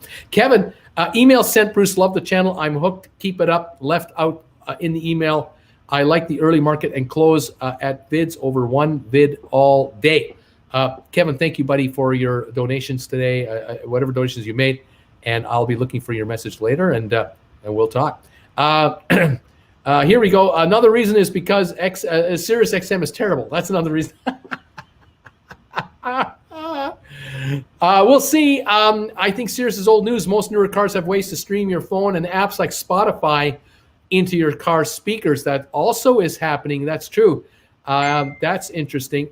Bruce, I lost $800 today taking my L on the chin. All my holdings are in the red. Tomorrow's another day. GameStop had to come back and refuel the rocket at $450. Most of the small investors cannot, and it lives from them, cannot, I don't know what that means. So the stock has come back to reload. People are congratulating me on 50,000 subscribers. I thank you all for this. I sure wish I could see it on my own analytical stats, but I can't find it. But guys, I thank you very much. I don't doubt it that we broke 50,000 subscribers today. We've been threatening for all day that it was going to happen. There was a chance that all day long this could take place, and it looks like it has, and that is absolutely wonderful. Thank you, all of you. I'm just double checking my stats right now on my own phone. This is YouTube talking to me, the creator. You'd think that YouTube would talk to the creator and tell him, here we go. Okay, we got it. 50,018 subscribers right there. Let me just cover up some of this confidential information. 50,018 subscribers. Yay. Okay. Fantastic. It's official. Next stop, 100,000 subscribers and a plaque. Because that's what when you get 100,000, you get a plaque. And I cannot wait to open up a plaque on the air.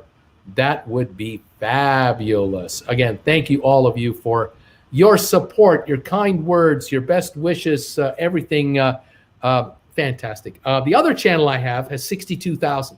So actually, the next target is Traveling with Bruce, because that one is at 62,000 subscribers. This one's at 50.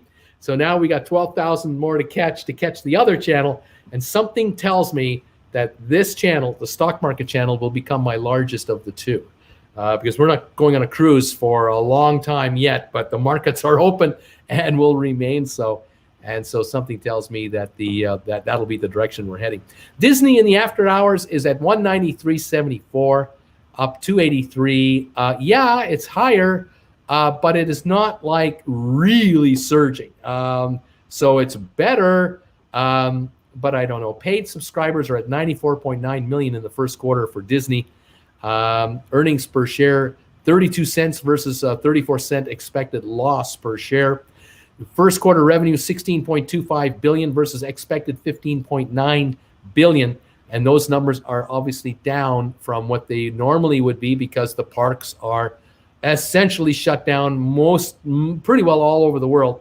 There's a lot less business being done at Disney parks these days than in the past. And so Disney, it got a 2% gain, but I mean, I don't see it going up $20 a share just because of this. To me, I think you sell on the news. The expression I like to use is you sell on the news. And the news is that Disney just made money when people thought they were going to lose money. And so now you sell it. That's my take on it. That's the way I would look at it. Thank you to who's this? Remy. Thanks, Remy.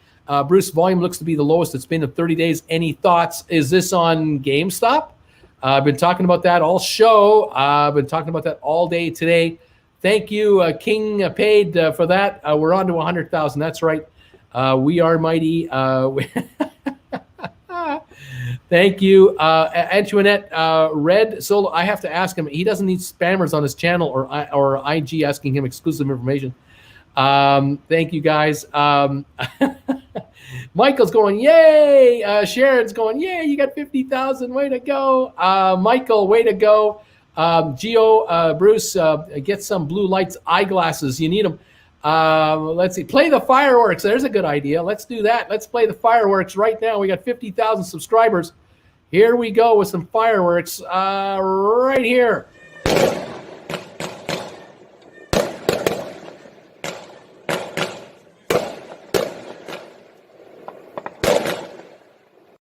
Good stuff. Here's some more fireworks.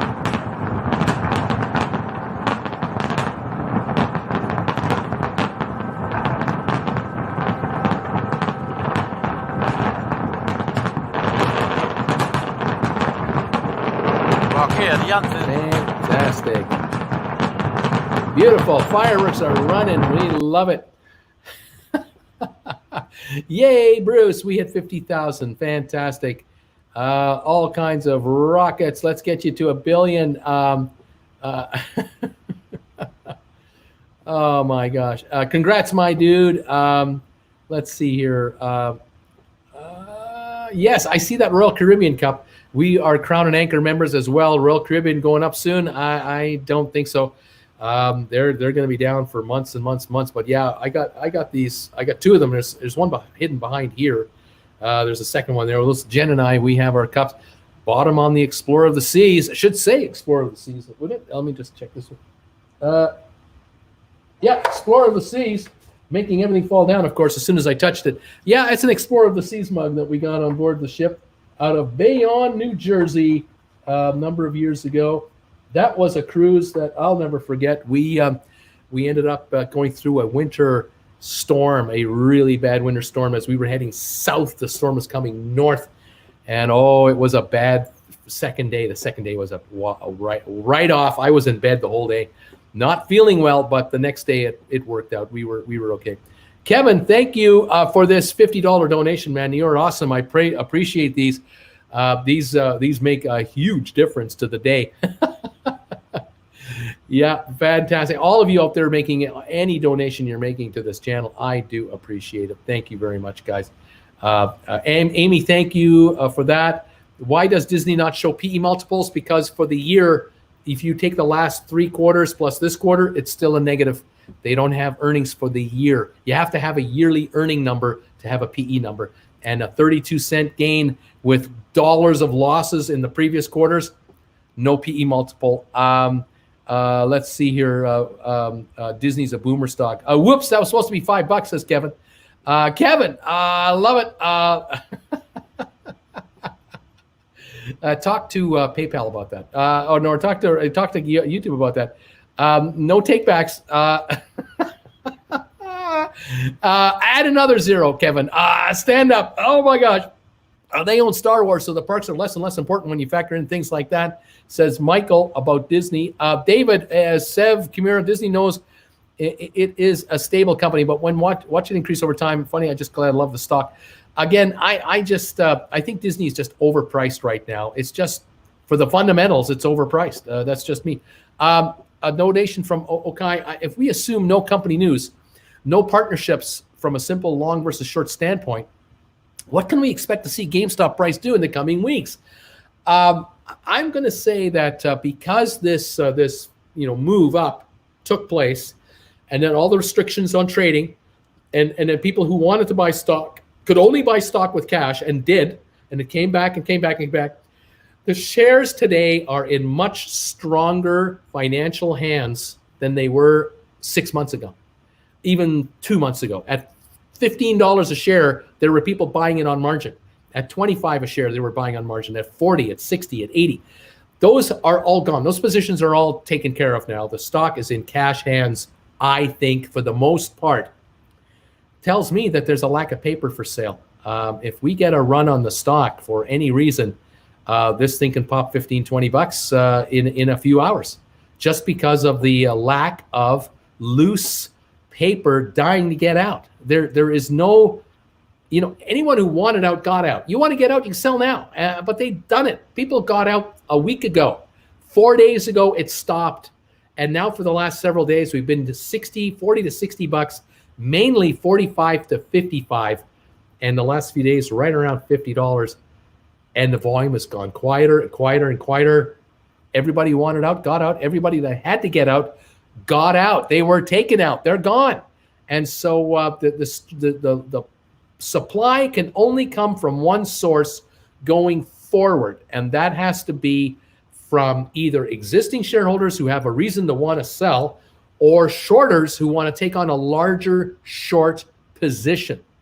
And I am kind of getting the impression that as these days go by, and we will soon hear news about GameStop that is completely different than a brick and mortar company talks, that the shorters are going to go, I smell something happening here, and I may not want to be short anymore. I may not really, because there's no deterioration in the market. So I may want to just kind of nibble up the stock without kind of running it, and just kind of get back every day some more of my stock and just level out. Maybe they'll buy call options. These hedge funds to shelter an up move. They buy call options at they buy $60 call options, good for a month or two, and they load up on those. And if the shares do go up to $80, $90, whatever they're losing as they're buying back their shares, they're making it up and more on the options they bought, because those options will go up in value too. There's ways to shelter yourself, if you play it right. Justin, don't forget the options play. Any sense the tail wags the dog, and large options play drive the stock? Well, sometimes this happens where if you're watching the CNBC, the halftime report, you'll see John Najarian talking about unusual options activity. He'll talk about that. And you'll see a stock trading at $18 a share, but there's all kinds of call buying at $22 exercise price options that expire like in a week or 2 weeks. They have very little time to live, and people can only make money if they go up to 22 or more. That's when they can really only cash in, and it's 18.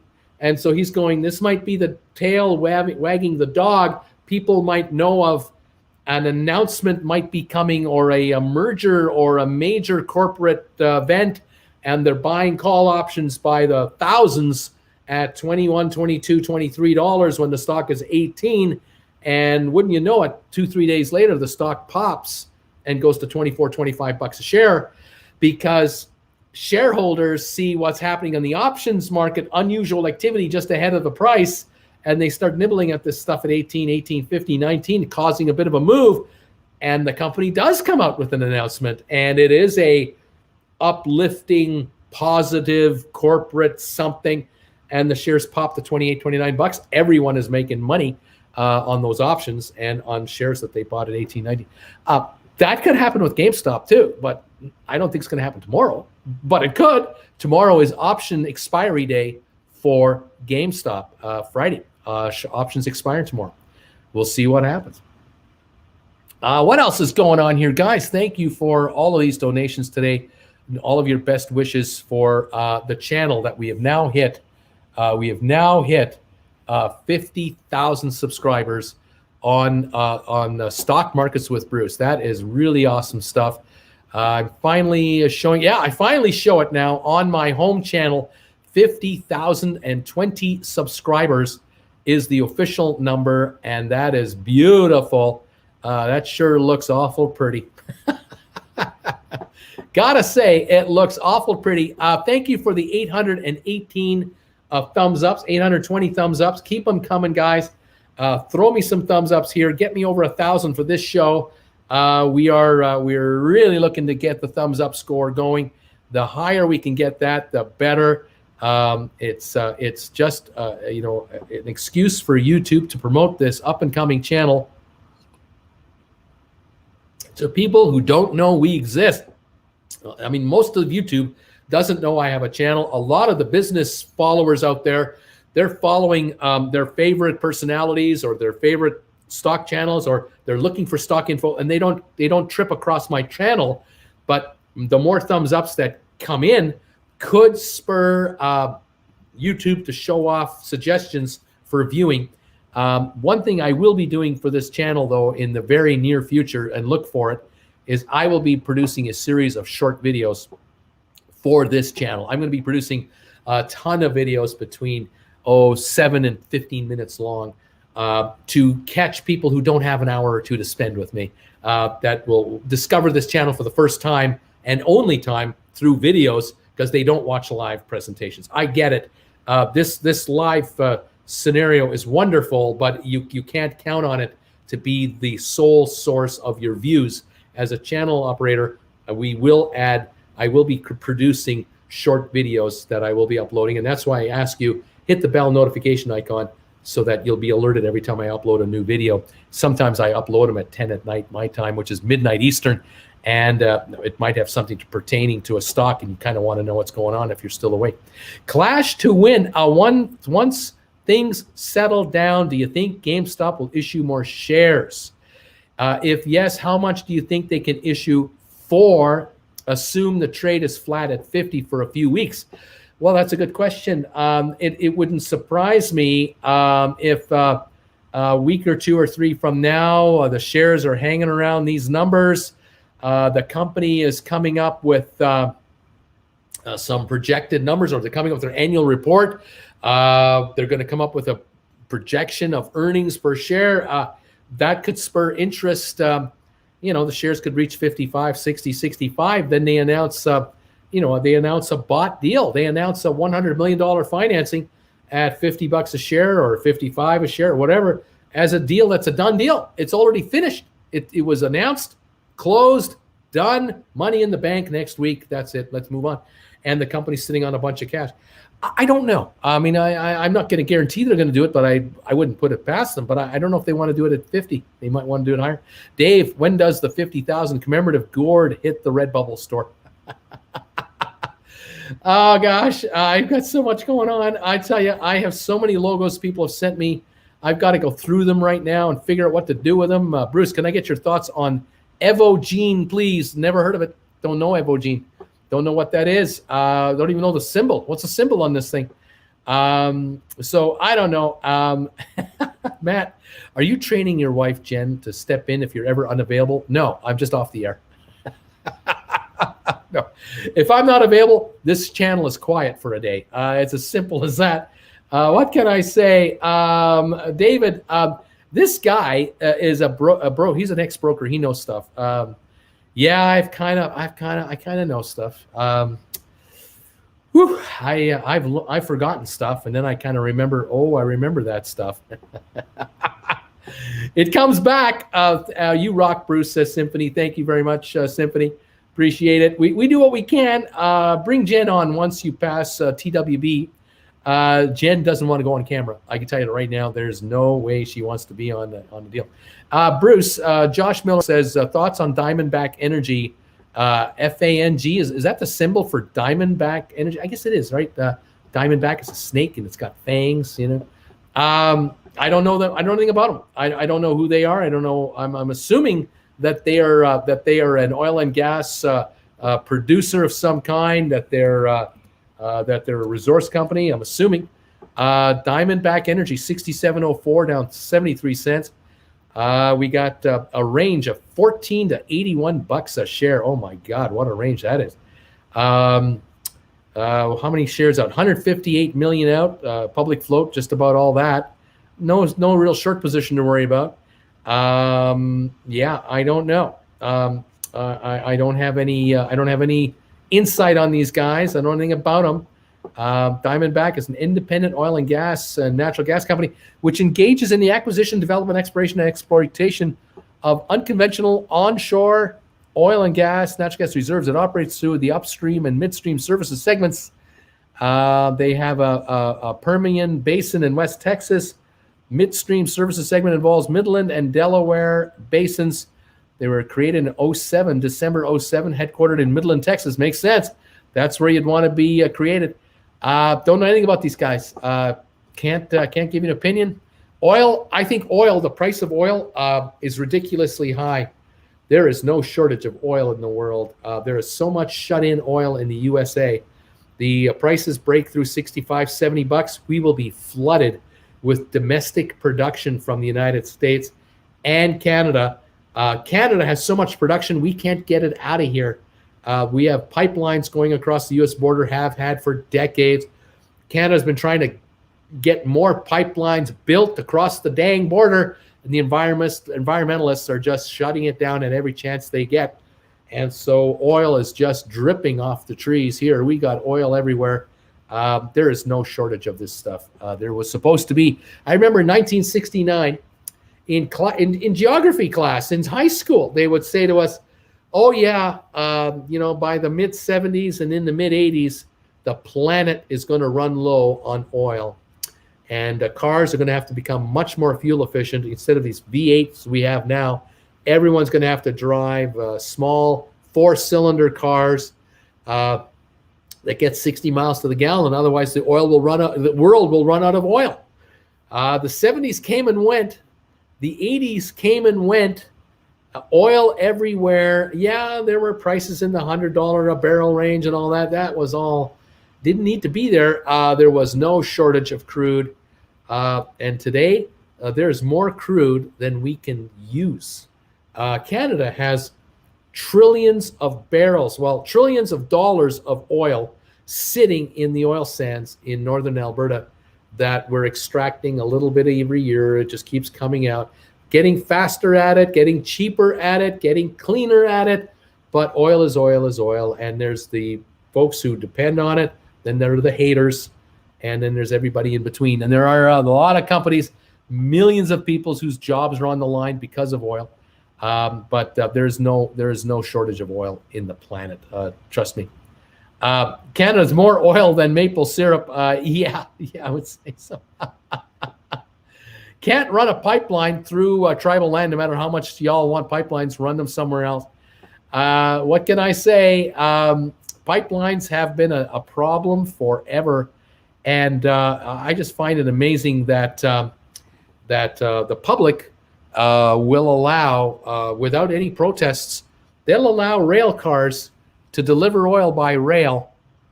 And when there's a derailment and 50 cars fall off the tracks and they break open and these huge black clouds of toxic air is released in the atmosphere, no one cares. No protests anywhere.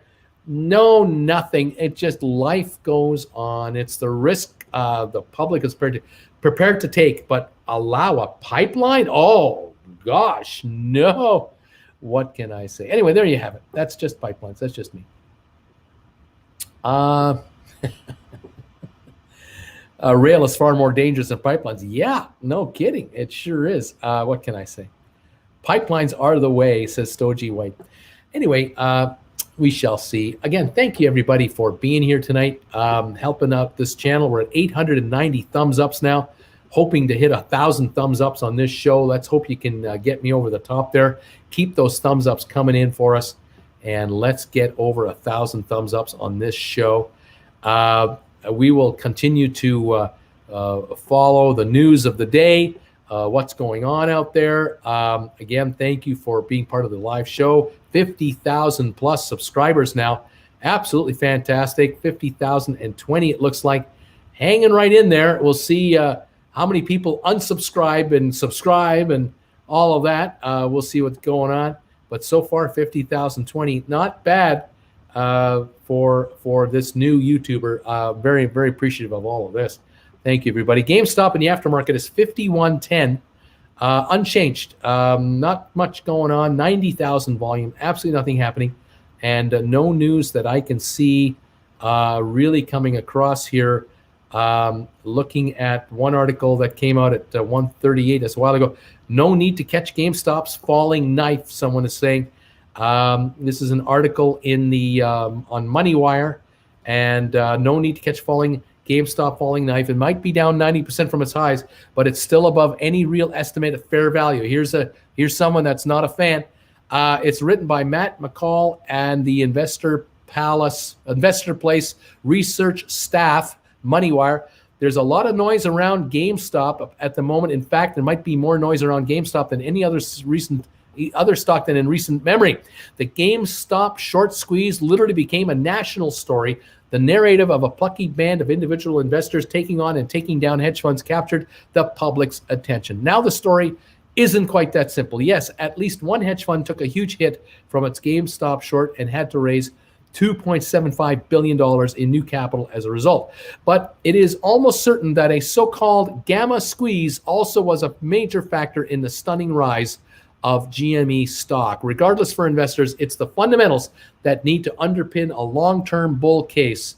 And after one of the biggest roller coaster rides in the history of the stock market, the fundamentals for GME still aren't quite strong enough. What the heck happened? Give credit where credit is due. The Wall Street Bets crowd on Reddit made an impressive trade. For all of 2020, at least 80% of GameStop's shares outstanding were sold short. The figure on occasion cleared $100,000. As an aside, the 100,000 plus figure does not mean that illegal naked short selling was taking place. So-called synthetic long positions skew the figure in brackets. The second half of the year wasn't kind to shorts. GameStop rose 342%. But what the Redditors figured out was that coordinated buying could pressure shorts into covering the essence of a short squeeze.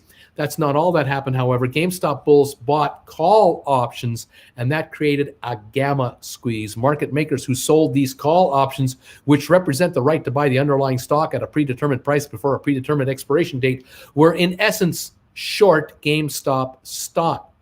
To hedge these positions, they had to buy shares of the stock, and as GameStop kept rising and more traders kept buying calls, they had to buy more and more shares. It's impossible to determine how much of the buying activity came from short sellers versus market makers.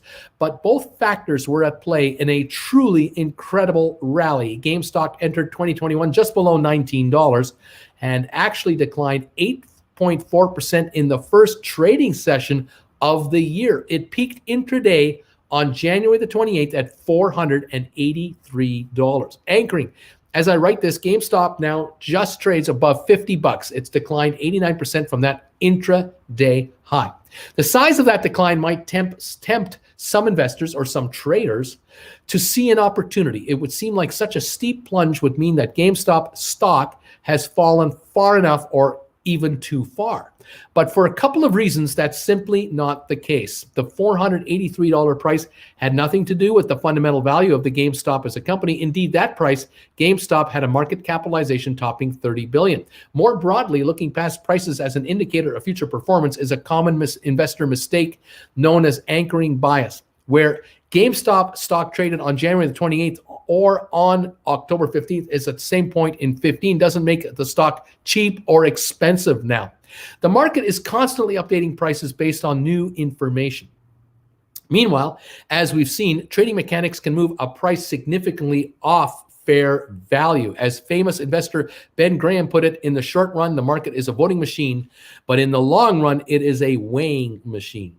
The case against GameStop, over the past few weeks, the voting machine went haywire. But to stretch the metaphor, GameStop still doesn't weigh enough. At $50, GameStop still has a market cap of more than $3 billion. This is a company that does have some digital assets, but remains significantly reliant on its brick and mortar store base for sales. These stores are under threat. Game developers and console makers are moving on to a digital download model that only hurts GameStop's new game sales, but it not only hurts the sales, but undercuts the company's hugely profitable used game business. Obviously, the novel coronavirus pandemic hasn't helped, but GameStop was struggling long before the pandemic arrived, just as adjusted operating income declined more than 80% year over year in the fiscal year ending Feb 1, 2020. Bulls will retort that the company took a hit from the console cycle as buyers waited for newer models. That's probably true, but that's far from the only point of pressure. Bear in mind that in 5 years, GameStop's adjusted earnings per share went from $3.90 in fiscal 2015 to 22 cents last year. Can GameStop turn it around? Possibly. Cash flow should bounce back to at least some degree as normalcy returns. The bulls who dove into GameStop stock last year made a solid case even before the 2021 squeezes played out. But investors who think GameStop stock is cheap because it's down 89% should remember another fact. The stock still has rallied 167% so far this year. And the news isn't any different than it was 6 weeks ago. For all that hype about GameStop stock, it's the GameStop business that matters. And that business remains headed in the wrong direction. This is the article from Matt McCall, Investor Place Research Staff.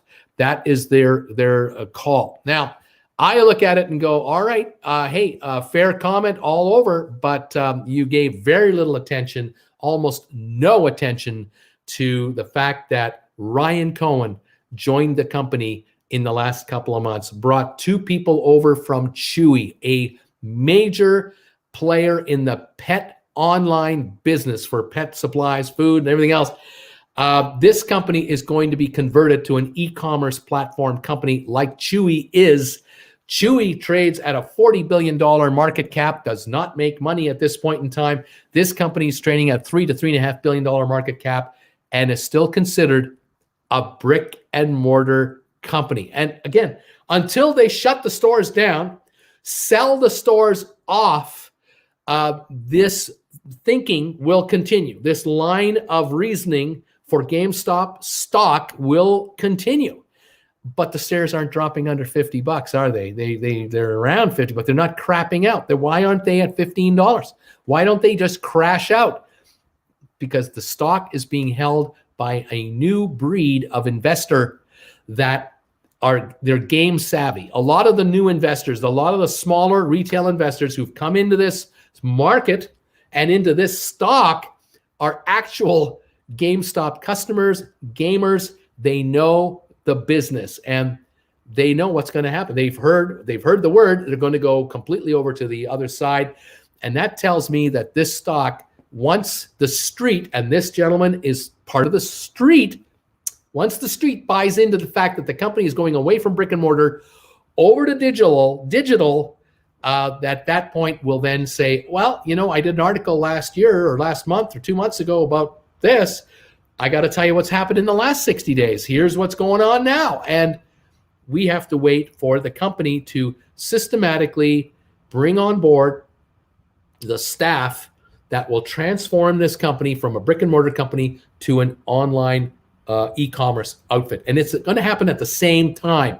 While the retail stores disappear bit by bit or get sold off in blocks, this country's stores are sold to this group. This country's GameStop stores are sold to that group, and so on. They will chunk down how many they have, and they will keep building up the e-commerce side.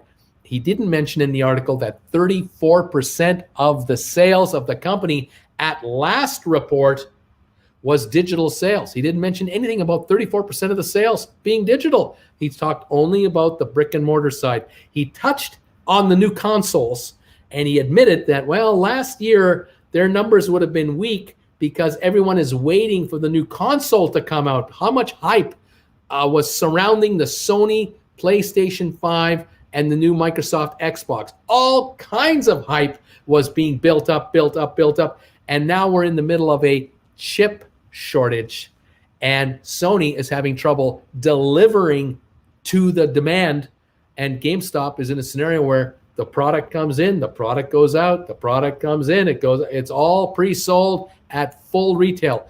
The numbers for GameStop this quarter, the next quarter, will blow away the quarters from a year ago. Because a year ago, nobody was buying game systems. They were getting ready for the new one. They were waiting. I'll wait 6 months for the new one is what people were saying. They had no idea there was a pandemic coming. They had no idea that the pandemic would last as long as it is. They had no idea there would be a chip shortage. And so there's a lot of people out there who can't wait to get a game system. They just can't get it. They can't get their hands on it. There's an elastic being pulled back on this slingshot that will be let go, and watch out for the retail side and then the online side of the business. And of course, there are other things happening in the background. One little hint we got today from one of our comments that came in. There's all kinds of stuff going on behind the scenes. And this gentleman obviously doesn't know it. It's not his fault. He doesn't have to know it. He's talking about what he can see. And I understand it. You see what you see. Malls are closed. Stores are closed. No business. That's what you see. That's what you believe. Fair enough. But this company is wide open for their online sales. They're doing that. And not all of their stores are closed globally. They will move on. Anyway, there it is. Fair article. I haven't got a problem with the article. But I'm waiting for someone on the street to come up with an article where they say things are changing over at GameStop. There's all kinds of stuff going on. I can understand, though, that this gentleman has no information and is not talking about the evolution of the company, because you haven't heard a press release from GameStop at all. They've said nothing. And I think that their securities lawyers are telling him to not talk. They're telling him, don't say anything. Yes, you can do a press release on new hires. Sure, you hire some guy here and there. Yeah, thank you, Modern something, for the donation on PayPal. It just kicked in. You can talk about that you hired people. Yeah, but don't talk right now about the potential of your company. Don't talk about the philosophy change that don't say anything. Too much heat with the SEC investigating all the crap that went on for 2 weeks. Let all that happen. What I find amazing too is, again, this is a technique that writers like this use, and they use it very well. The stock traded at $483 at its all-time peak one-time trade. How many shares traded at that price? 100, 50, 600, 1,000 shares? There weren't 50 million shares trading hands at $483 a share. That was that one trade that registered the high. Now what you do is you take that number, representing one millionth of a percentage point of the company's outstanding stock, and you call that the high of the stock compared to where it is right now at $50, and you say the stock is down 80% from its high. He's not lying. That's not a lie. That's not a misstatement. That is the truth. Unfortunately, there might have only been 100 shares traded at that price. If you take the average price per share over the 2-week run where the stock went all the way up and came back, the average might be 185 for most of that, like the so-called median price might be 185. And the median price now is around 50 something. It's still down. I mean, I'm not defending that it isn't. It's down from those high levels, but it didn't go back to $20. It's not back to $10. It's at 50. And the stock holders are much stronger. He didn't mention also how buyers were not allowed to buy the stock once they were up there too. You notice that the shares plummeted, but he didn't mention why did they drop in price. When you don't allow buyers to buy, you only allow sellers to sell. Guess what's going to happen to your market? I don't care what it is you're selling: tomatoes, bananas, apples, lettuce, houses, stocks, cars. You don't allow people to buy. You only want them to sell, and you restrict buying. You're going to have a down market. I'm sorry, that's manipulated the wrong direction.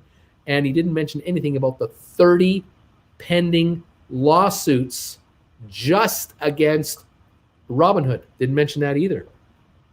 But he covered a lot of ground and talked about the past, the present, and where it's at. And it's fair. It's fair. Can't blame him for that. But if you want to get the rest of the story, I guess you got to come here. What can I say? I'm doing all I can to keep you posted, folks, on what's going on. Thank you, Modern Fuel, for your donation today. They are mentioning my card got declined for my last payment, so I wanted to make sure you got this. Thanks for the great info and being willing to share it. Thanks very much, Modern Fuel, for that donation on PayPal. Absolutely appreciate it. Appreciate all of you being here today. We're getting close to shutting down the show here. We've got 949 thumbs ups. Keep them coming, guys. Help me get over the top. Down to the last minute of my show here.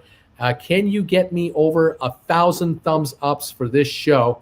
Right now, 950 thumbs ups. 1,090 of you here. 956 on the thumbs up meter. 970 on the thumbs up meter. Come on, guys. We hit 50,000 subs today. Thank you getting me over the top of that one. That is an awesome feat. Jen will be thrilled when I see her in a few minutes. I'll tell her all about it. 981, 1,000 thumbs ups. You guys are awesome. Thank you very much for getting me over the top for 1,000 thumbs ups. Thank you for helping me get over 50,000 subscribers on Stock Markets with Bruce. Incredible. What a growth spurt for this channel. I really, really am humbled by that. Thank you. And all the donations today, man, you guys are great. Just great. PayPal donations, super chats, super stickers. Am I complaining? No, I'm not complaining. I am really, really humbled by all that. Thank you for being here today. I'll be on tomorrow, 1 hour before the opening tomorrow morning. Join me live on this channel as we see what's going on Friday morning, first thing. For the first 3 hours, I'll be on for the 1 hour before the opening and 2 hours after. Let's see how the market behaves. And then tomorrow night, we'll wrap it up with a 2-hour show just like this one. Tell your friends, come on by and join in. Thank you for giving me thumbs ups to help spread the word. It really helps a lot. And all of you guys have a wonderful evening. Stay warm, stay safe, stay healthy. Wear your mask, get your vaccination as soon as you can get it. And don't get sick on me. I need you people making lots and lots of money out there. And hopefully that's exactly what's going to happen. Again, thank you, everybody, for being here. Appreciate all of your comments and kind words. And I will see you tomorrow morning, 1 hour before the opening of the market. I think that's 8:30 Eastern time is when I start. And we'll let you know what's going on because there's always something going on in the market. There's something. All right, guys. Thanks again. Have a pleasant evening. We'll talk to you tomorrow. Take care for now from Creston, British Columbia. Bye-bye.